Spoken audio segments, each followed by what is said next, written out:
Hello everyone, my name is Nand Yadav. यार आज हम देखते हैं मैटर के बारे में पढ़ते हैं, ठीक है यार। मैटर में हम बिल्कुल, अब देखो मैटर के अंदर ही आपका एटम आता है, तो हम बिल्कुल डीप स्टडी करेंगे। इसके लिए मैं दो पार्ट बनाऊंगा, उसमें आपको पूरा का पूरा क्लियर हो जाएगा, वैलेंस इलेक्ट्रॉन कॉन्फ़िगरेशन वगैरह वगैरह टोटल चीजें मैं आपको पूरे का पूरा चैप्टर फिनिश करा दूंगा। इतनी गारंटी मैं ले रहा हूं, और इतनी गारंटी आप ले लो कि बस आप उसको रिवाइज करोगे, आपको पूरे का पूरा चैप्टर फिर समझ में आ जाएगा। फिर आप किसी की भी valence electron plus electronic configuration कुछ भी निकाल सकते हो, वो आपके ऊपर है, कुछ भी निकाल सकते हो, ठीक है। तो चलो सबसे पहले हम स्टार्ट करते हैं मैटर के बारे में, ठीक है। मैटर क्या होता है, ठीक है यार। मैटर के बारे में पढ़ते हैं। मैटर होता क्या है, देखो इसकी एक डेफिनेशन होती है कि anything which occupy space and have मास। ये सिंपल सी हमें पूरी पूरी रखी है, ये डेफिनेशन होती है मैटर की। इसको याद करो बस, आपका मैटर खत्म, ठीक है। मैं एक बार इसको समझाने की आपको कोशिश कर रहा हूं। यार मैंने एक ये आपका क्या ले लिया, एक डस्टर ले लिया। अब इस डस्टर को अगर मैं अपने हाथ पे, चलो बोर्ड पे रखते हैं इसको, मैंने इसको बोर्ड पे रखा, क्या ये बोर्ड का कुछ एरिया कवर कर रहा है, कुछ स्पेस ऑक्यूपाई कर रहा है? आप बोलोगे बिल्कुल ऑक्यूपाई कर रहा है। मतलब इस पूरे बोर्ड का ये जो आपका डस्टर है, ये कुछ ना कुछ आपका क्या कवर कर रहा है, एरिया कवर कर रहा है, कर रहा है। और मैं बोलूंगा कि अगर मैं इसको उठा के देखूं तो थोड़ा बहुत मास भी लग रहा है, मतलब थोड़ा हैवी लग रहा है यार, हैवी है। आप भी कुछ अपने पास आपको चीज हो उसको ट्राई करो। जैसे मेरे पास इंक है, अभी इंक को मैंने छोटी डिब्बी ली, देखो मैंने यहाँ इसको रखा, मैंने अपने हाथ पे रखा है, मैंने इसको अपने हाथ पे रखा है। अब अपने हाथ पे रखने पे मेरे हाथ पे देखो, मेरे हाथ पे कुछ ना कुछ तो स्पेस ऑक्यूपाई कर रहा है, स्पेस ऑक्यूपाई कर रहा है, प्लस इसको कुछ मुझे कुछ मास भी लग रहा है। देखो ये कितने उसकी है, बताता हूं आपको, 15 ml की है, तो कुछ ना कुछ तो इसमें वेट, कुछ ना कुछ तो मास है ना इसमें। तो बस अब मैं इसकी डेफिनेशन देता हूं, उसको अब याद कर लो या फिर समझो। मैं तो कहता हूं याद क्यों करनी है उसकी को। एक सेकंड जरा मगर, हां चल, इसकी एक सिंपल सी क्या डेफिनेशन होती है, एनीथिंग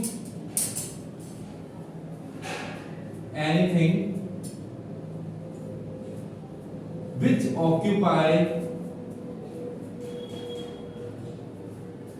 स्पेस, मतलब कोई भी चीज जो क्या करे, स्पेस को ऑक्यूपाई करे, एंड हैव मास। सेम चीज लिखी है मैंने, पढ़ के देखो क्या समझ में बिल्कुल आएगा कि कोई भी चीज, एनीथिंग मतलब कोई भी चीज विच ऑक्यूपाई स्पेस, जो क्या करे, स्पेस को ऑक्यूपाई करे। फिर से समझो क्या बोला, मैटर क्या होता है, एनीथिंग विच ऑक्यूपाई स्पेस। कोई भी चीज ले लो, जैसे मैंने अगर ले लिया मार्कर ले लिया, तो ये मार्कर कुछ एक इस बोर्ड का कुछ ना कुछ तो ये वो कवर कर रहा है, एरिया कवर कर रहा है, कुछ ना कुछ तो स्पेस ये ऑक्यूपाई कर रहा है, कुछ स्पेस ऑक्यूपाई कर रहा है। अगर मैं इसको हाथ पे रखूं तो कुछ ना कुछ मुझे वजन भी दिख रहा है। तो ऐसी चीजों को हम क्या बोलते हैं, मैटर बोलते हैं। सारी चीजें मैटर है यार। आसपास ये दीवार है, कुछ ना कुछ स्पेस ऑक्यूपाई कर रही है, उसका कुछ वो भी होगा आपका, है ना, मास भी होगा। जैसे ये अपना एक फोम का कवर है, सिंपल फोम का कवर है, ये सबसे लाइट वेट है, सबसे लाइट वेट। और ये मैं इस पे यहां रखूंगा तो स्पेस ऑक्यूपाई कर रहा है, बिल्कुल स्पेस ऑक्यूपाई कर रहा है। और मैं बोलूं अगर मैं इसको हाथ पे उठा के देखूं तो कुछ ना कुछ तो मुझे इसका मास भी फील हो रहा है, मतलब इसके अंदर कुछ ना कुछ तो वेट है। तो बस ये चीज समझ जाओ, अपने आसपास जितनी भी चीजें होंगी वो क्या होती हैं, मैटर होती हैं। क्यों? क्योंकि वो क्या करती हैं, आपका स्पेस को ऑक्यूपाई करती हैं, और उनके पास क्या होता है, उनका खुद का मास होता है।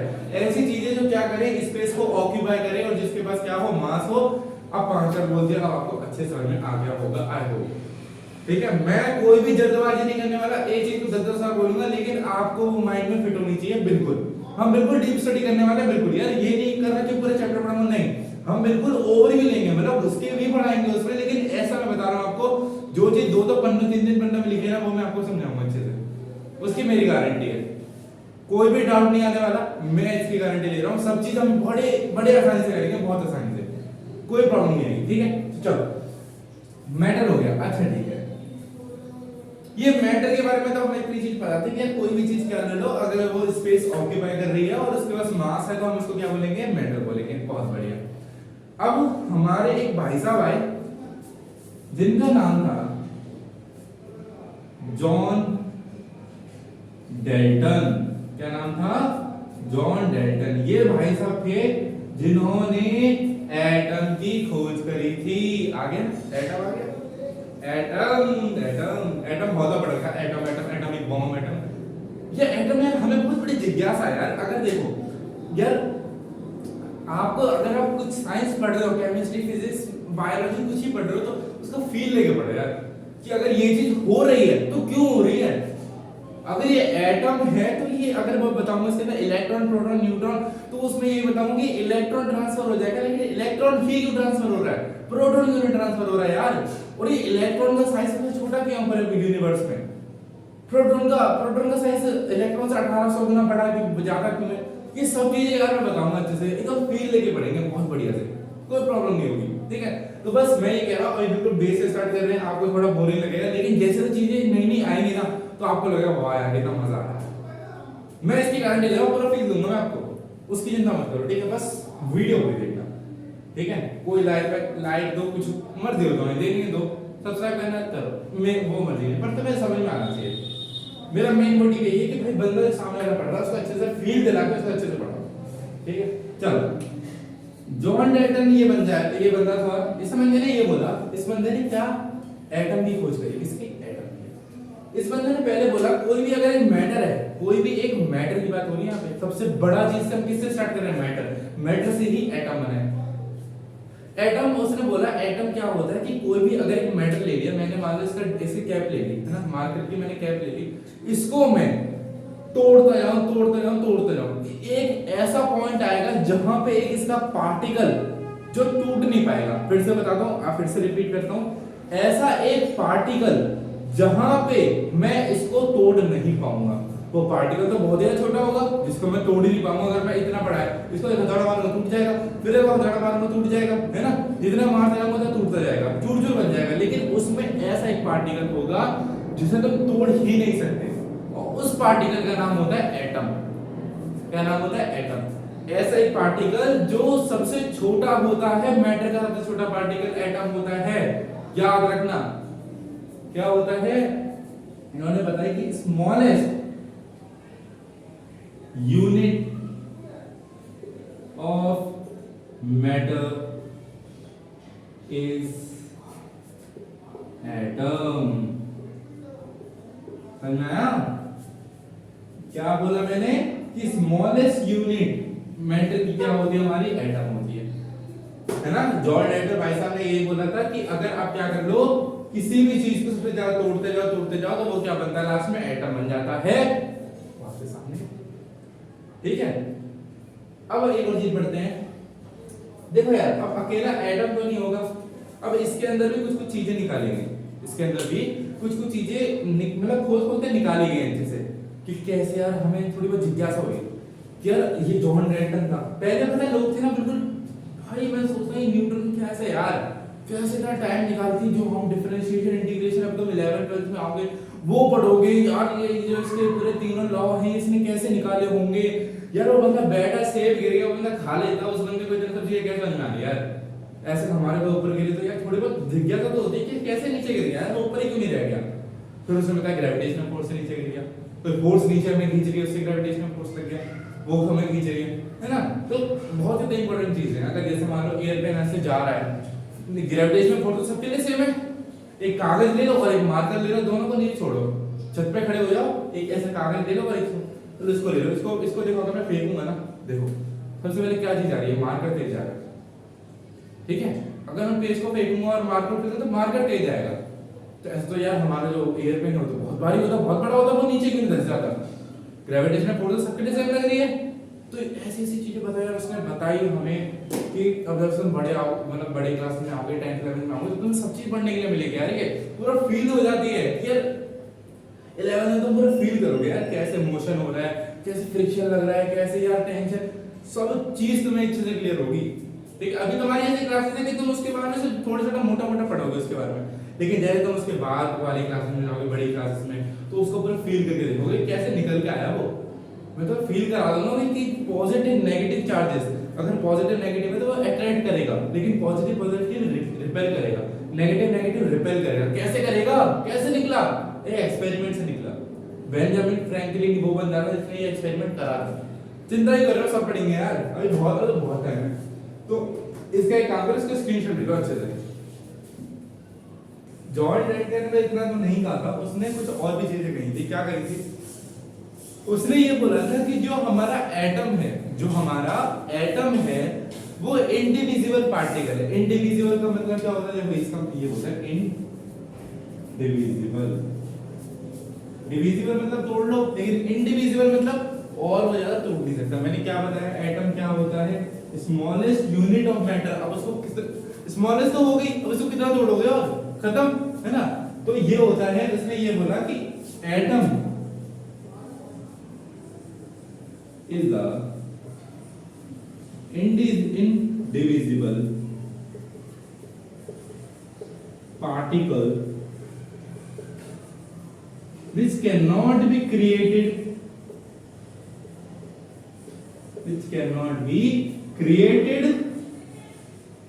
or be destroyed by chemical reaction। अब फिजिकल रिएक्शन कैसे करोगे आप? खुद जाके थोड़ा तोड़ोगे उसे, कुछ केमिकल रिएक्शन तो करवाओगे तभी तो वो टूटेगा। लेकिन एटम जब कुछ भी चीज अगर हमें तोड़नी होती है तो हम केमिकल रिएक्शन का यूज करते हैं। फिजिकल जाके तुम उसे तोड़ सकते हो। अगर आप बोलो H2O को तुम्हें ब्रेक करना है H+ और OH- में, तुम पानी में हाथ डाल के तोड़ दोगे? लो ये रहा H+, ये लो OH- लो, नहीं तोड़ सकते ना। मैं बोलूं H2SO4 को तोड़ दो, सल्फ्यूरिक एसिड को, तुम ये थोड़ा लो, अरे लो यार, लो ये टूट गया, लो ऐसा तो नहीं करते ना, है ना? अगर मैं बोलूं H2O को आपको तोड़ना है तो हम उसको केमिकल रिएक्शन करोगे, कुछ तो उससे क्या निकलेगा? H+ OH-। ये तो है कि आप पानी में हाथ डाला, ला फिर मैं तोड़ता हूं, तोड़ दिए H+ इधर आ गया, OH- आ गया, ऐसे नहीं होता ना, सही है? तो ये चीज याद रखो कि एटम क्या होता है? इंडिविजिबल पार्टिकल होता है which can not be created by chemical reaction और destroyed by the chemical reaction. सही बात है। अब अगर एक बात बताओ, सबसे छोटी तो पहली बात है ये यूनिट है, सबसे छोटी इकाई है एटम, मतलब एटम मैटर की सबसे छोटी स्मॉलेस्ट यूनिट है, ठीक है? ऊपर से आप ये और बोल दो कि तोड़ दो हम इसको, और कितना तोड़ोगे? वैसे वो इतनी छोटी पार्टिकल दिखता तो है नहीं यार वो, अब उसको तुम केमिकल रिएक्शन और दे दो, कैसे तोड़ दोगे तुम? यार ये बताओ, तुम पागल हो गए हो, है ना? ऐसे माइंड में यार वो आ रहा होगा यार, ये तो हमें ही पता है जब वो छोटी सी स्मॉलेस्ट यूनिट है तो क्या टूट जाएगा वो? केमिकल रिएक्शन से टूट नहीं सकता वो, सही बात है। नहीं यार, मैं तो कितने मुझे तो घर पढ़ाना पड़ रहा है, तुम बोलोगे कि पागल हो गया, नहीं यार तो पढ़ाना पड़ता है इसी बात। तू चिंता कर रहा है तुम यार, सब मोह आया है, India is a free country, कुछ भी बोलो मर्जी है तुम्हारी, ठीक है? तो अब एक और देखते हैं, एक और जॉन भाई ने ये बोला था हमको कि यार एक चीज बताओ, मैं अगर बोलूं कि कोई भी, तो यार अब सेकंड वाला देखते हैं कि एटम डिफरेंट एलिमेंट्स के, एटम्स ऑफ डिफरेंट एलिमेंट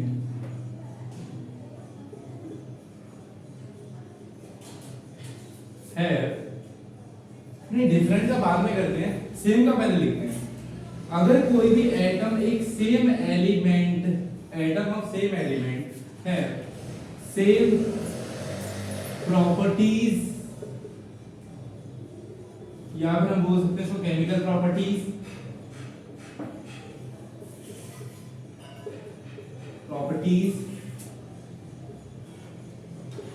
और मैं ये बोल सकता हूं कि उसका जो नेचर होगा,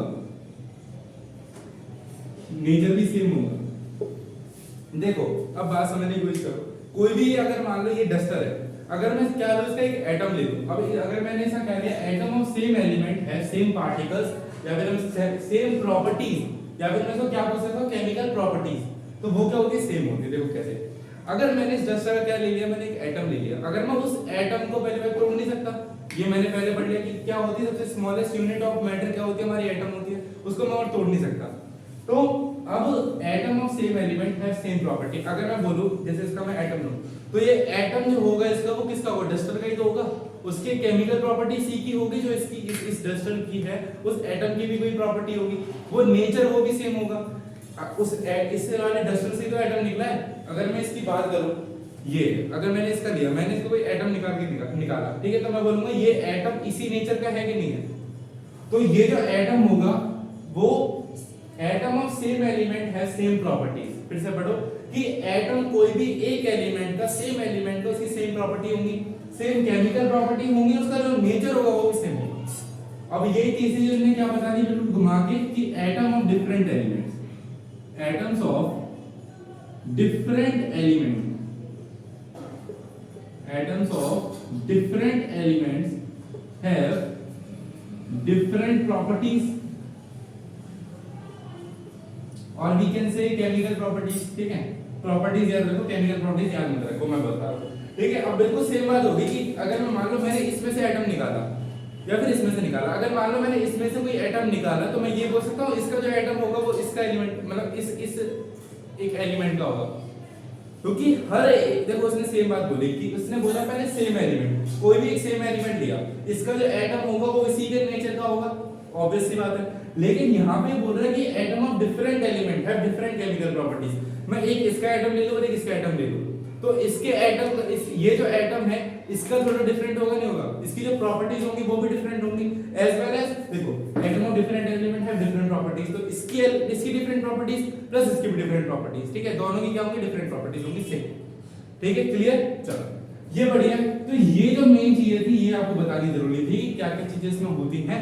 और इसमें हम एक चीज और ऐड ऑन कर सकते हैं कि यहाँ पर नेचर सेम है तो मैं बोल सकता हूँ कि एटॉमिक मास होगा वो भी सेम होगा, या फिर मास, सिंपल मास रखो, मास भी सेम होगा इसका, लेकिन इसमें बोल सकता हूँ कि मास डिफरेंट होगा, ऑब्वियस सी बात है यार, मास तो डिफरेंट, मास के रहने दो, छोड़ो मास रहने दो, फिर आप ज्यादा कंफ्यूज हो जाओगे, मास छोड़ो,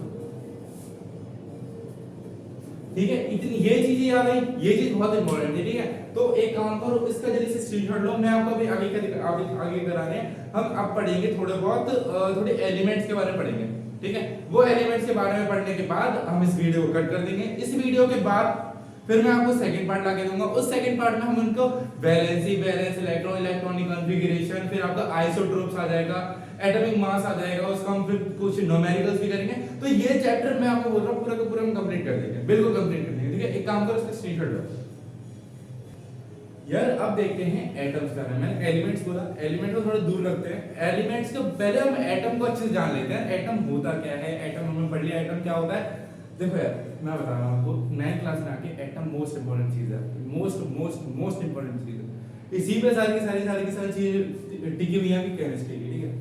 तो देखो एटम जो है ना, मैंने आपको क्या बताया कि एटम क्या है, स्मॉलेस्ट यूनिट ऑफ मेटल है, सबसे पहली बात तो एटम इज इंडिविजुअल पार्टिकल, मतलब और ज्यादा हम उसको तोड़ नहीं सकते हैं, और उसकी केमिकल प्रॉपर्टीज भी क्या होती हैं, वो उसको हम केमिकल रिएक्शन से तोड़ नहीं सकते और ना बना सकते हैं, इतना हमने पढ़ा था। उसके बाद फिर हमने देखा था कि अगर हम कोई भी एक एटम एक सेम एलिमेंट का ले लें तो उसकी केमिकल प्रॉपर्टी सेम होंगी, उसका नेचर भी सेम होगा, लेकिन अगर हम डिफरेंट एलिमेंट्स ले लें, दो एलिमेंट्स ले लें तो उनकी भी क्या होगी डिफरेंट केमिकल प्रॉपर्टीज होंगी, केमिकल है ना, केमिकल प्रॉपर्टीज डिफरेंट होंगी और नेचर भी डिफरेंट होगा।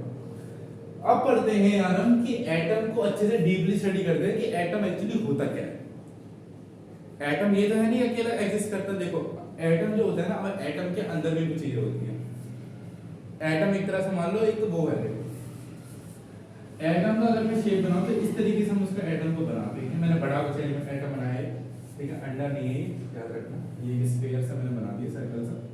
अरे कैसे बन रहा है यार तू, वो वाली ट्रेन मारो, ऐसे कैसे मारते बनाते ऐसे कैसे बना देते हैं, ओ सही हो गया, बहुत बढ़िया, सही हो गया, मस्त, ठीक है। तो ये हमारा मैंने कोई भी एक एटम का शेप ले लिया, मतलब इस शेप का होता है।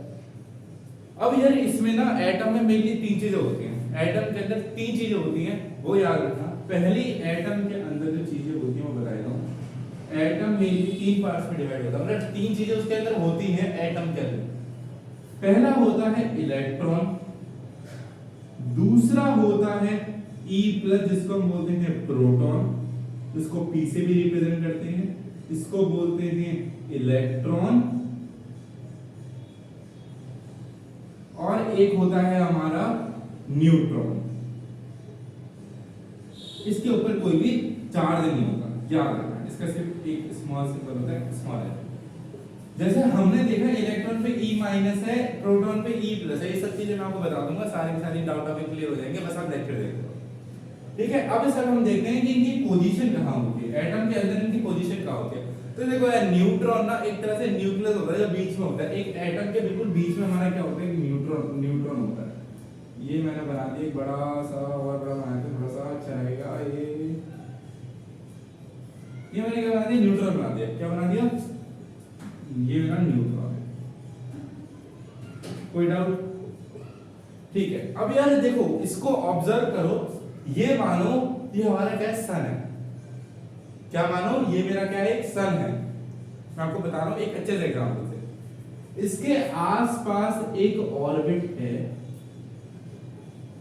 जिसमें प्रोटॉन घूमते हैं। इसमें क्या घूमते हैं, पी।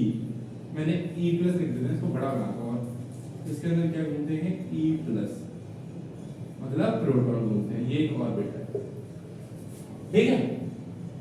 इसके बाहर यहां पे इस जगह पे हमारे पास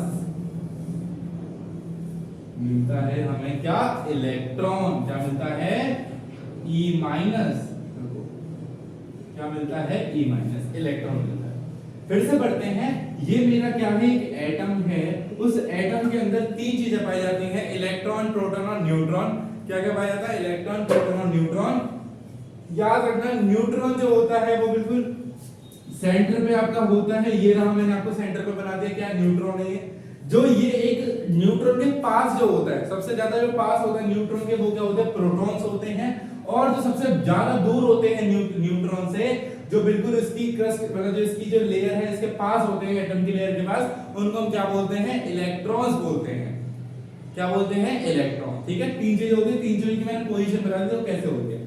तो याद रखना कि जो इलेक्ट्रॉन होता है वो बहुत दूर होता है, फार फ्रॉम न्यूट्रॉन, मतलब बहुत ही ज्यादा दूर होता है।